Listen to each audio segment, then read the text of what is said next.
when I decided, you know what, like I still want this, I still want to talk about him. For me, that has been a huge part of my healing process, is talking about him and sharing with him. Like at first, when I shared on social media, I had nowhere to turn. I didn't know anything about stillbirth. I didn't know anyone who had gone through this. I felt utterly alone. So sharing it was a way for me to just be like, this happened. I still want to talk about my baby. He's very much my baby still. Like I'm still very proud of him and I still want to talk about him. It became this thing where I was helping other people. And I didn't even realize it, because for me, it was like, I was just selfishly sharing my son. But I realized in the process, like so many other women had gone through this and I had no idea. And it just like breaks my heart that like so many people are going through this quietly and alone. I realized at that point, like I need to continue talking about this, like, yes, because I want to, but also because this is important. Like people need to talk about this. I carried my baby for 9 months and then he died. Like that's the reality.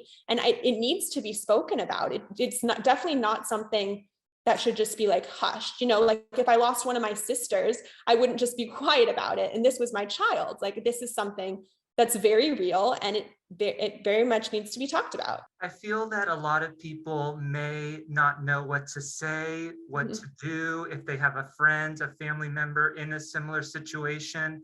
What have you learned in your healing process of what you appreciate from your friends, or what it would be your advice for people who may want to show support and don't know what to do? First of all, I have to preface that like everyone's experience is so vastly different. What may be best for me may not be best for someone else. So I think first and foremost, you just have to check in with your friends and family who have gone through this. You just have to see like what they're comfortable doing and what makes them the most comfortable.